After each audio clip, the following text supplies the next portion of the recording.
صباح الفل على الحلوين ومسا مسا على الطعمين اللي بيشوفوني بالليل، وايا كان انتوا حبايب قلبي وصباحكم كده ورد وفل.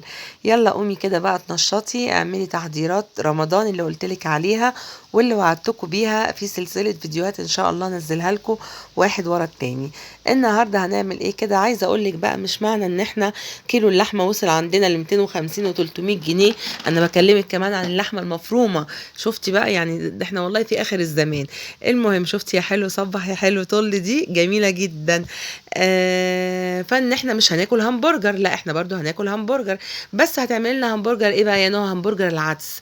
اوعى وشك بقى، بصوا يعني وصفة جبارة وطعم روعة بجد بجد، مش هتفرقيه عن البرجر التاني اللي بنجيبه من بره.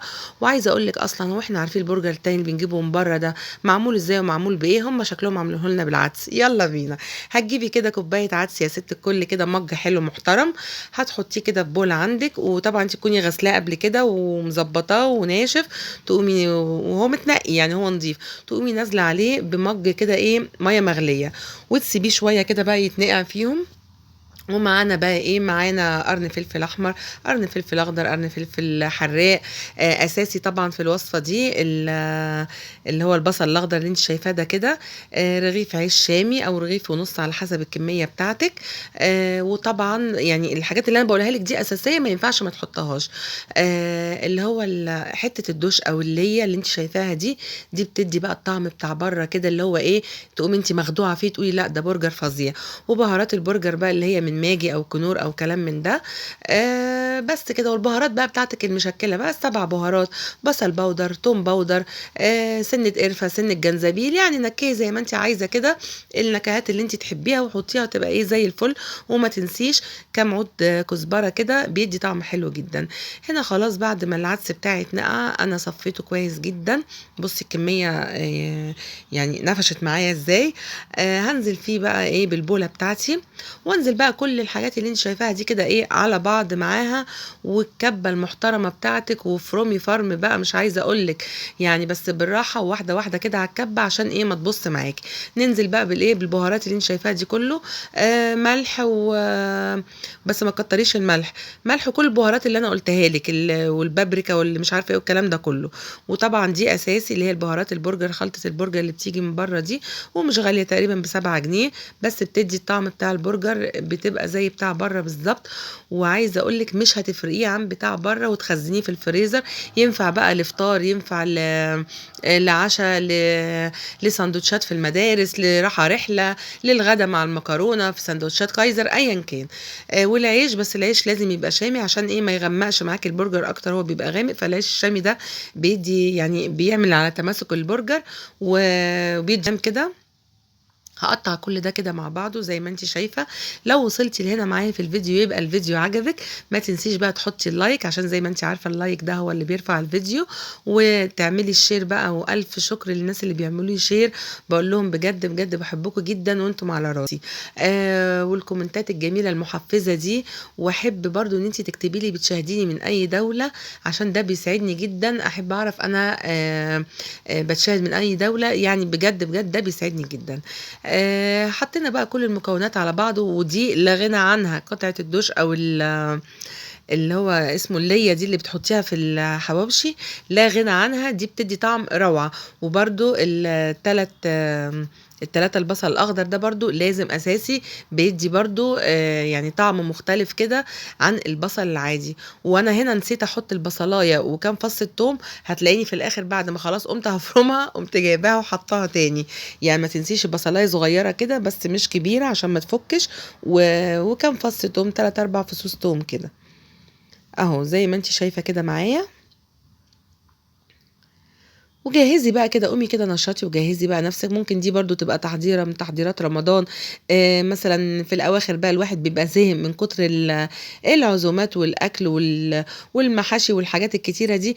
ممكن بقى نعمل سندوتشات همبرجر، ممكن حبة مكرونة مع كل واحد قطعتين كده من البرجر ده، بيبقى حلو جدا. وما تكتريش الملح، لأن الملح لما بيكتر في الحاجات اللي فيها يعني زي بتبقى عجين كده ما بتعرفيش تتحكمي فيه. فلكن الملح لو قليل، هي دي عامة خديها كده نصيحة مني ليكي في اي حاجه بتحطي فيها ملح، حتى في الطبيخ، في اي وصفاتك. الملح لو زاد هتبقى مشكله، لكن الملح لو قليل ما فيهاش اي مشاكل، بترشي رشه ملح كده وبتظبطي الدنيا. هنا بقى خلاص انا كنت هجيب الكبه بتاعتي وابدا افرم، وبعد كده افتكرت ان انا ايه ده، انت ما حطيتيش يا نهى البصلايه والكم فص توم، فرجعتها ورحت جبت البصلايه والكم فص توم وهحطهم معاها تاني. وعايزه اقول لك بقى بيتخزن في الفريزر، يعني بيقعد بالشهور ما بيجرالوش اي حاجه. بجد بجد وصفة جميلة، وصفة مختلفة، وصفة كلها على بعضها يمكن ما كلفتناش ايه، يعني ما كلفتناش 25 30 جنيه، بس هطلع لك كمية حلوة جدا، كمية وفيرة هتنفعك، هتعجب الاولاد. بس انا عايزة منك بقى ايه تكة كده او طلب، ما تقول لهمش ان هو ده برجر العدس الا بعد ما ياكلوه ويعجبهم، لان في بعض بقى من الاولاد يقول لك ايه ده، لا عدس، لا والله ما انا ضايقه، برجر عدس ايه بس والعك ده، لا، خليهم بس يدوقوا الاول وبعد كده بيقولوا لهم. بُصّي، أنا هنا أهو فرَمت، بابدأ أفرُمها واحدة، واحدة. بُصّي العجينة بقت إيه، عجينة متماسكة جدًا و وأكنّها باللحمة المفرومة. أنا هنا خلّصت الكمية أهو، بُصّي اللون الجميل بقى، طبعًا اللون ده اللي عامله برضه البابريكا، عاملة شغل معانا. هاجيب بقى حبّة زيت كده في طبق وأبدأ إن أنا أشكّله بقى. وهنا أكياس بقى، عندِك مثلًا اللي هو السلوفان ده، عندِك ورق زبدة، عندِك أكياس ساندوتشات وتقطّعيها، يعني أي كلام من الكلام ده شغّال معاكِ، عشان طبعًا إيه، تحطّي فواصل في الفريزر لمّا تيجي تطلّعيه ما يلزقش معاكِ. تدهني إيدِك زيت كده زي ما أنتِ شايفة، وتبدئي بقى تاخدي إيه قطعة، قطعة. أنا حقيقي كنت لابسة الجوانتي بتاعي، بس جاية أعمل، فكل ما آجي أعمل قطعة تقوم طالعة بالجوانتي، أعمل قطعة تطلع بالجوانتي، قُلت والله ما أنا لابسة الجوانتي. أهو بُصّي بقى سهلة جدًا ما فيهاش أي حاجة، ومتماسكة وجميلة جدًا. هاعمل بقى كمية كده معاكِ، وكمية طبعًا تانية هاخزّنها في الفريزر زي ما قُلت لِك بتنفع جدًا. لو عندِك برضه المكبس يبقى تمام، يبقى شغال حلو جدًا. لو عندِك غطا أي برطمان، عندِك غطا أي علبة، بتبقى برضه جميلة، بس أنا حبيت أعملها كده إيه، حاجات صغيرة مش كبيرة أوي، يعني عشان إيه ما تجزّعش كده في ساندوتش وتبقى يعني دسمة أوي. أهو بُصّي أنا بارقّقها لِك وباورّيكِ إن هي ما تتعملش يعني سميكة، تتعمل حاجة بسيطة كده. وطريقة بقى التسوية بتاعتها سهلة جدًا، هي طاسة على النار فيها نقطة زيت أو اللي هي التيفال اللي ما بتلزقش، وتقعدي تجيبيه على الونجين كده على الجنبين، زي ما بتكوني بتعملي همبرجر عادي من اللي أنتِ جايباه برّه، بس ما فيهاش أي شغلانة ولا فيها أي حاجة صعبة خالص. يا رب يكون الفيديو عجبِك.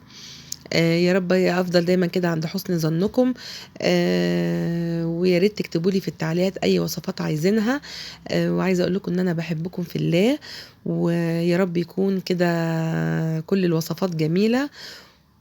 بُصّي بقى ده اللي أنا هاخزّنه في الفريزر، بُصّي أهو حطيت ورق الزبدة ما بينهم، وورق السلوفان اللي أنتِ شايفاه ده، يعني اتصرّفي، ما عندكيش ورق زبدة يبقى قطّعي كيس ساندوتشات، أي حاجة اتعاملي واتصرّفي، ما فيش حاجة وبركاته.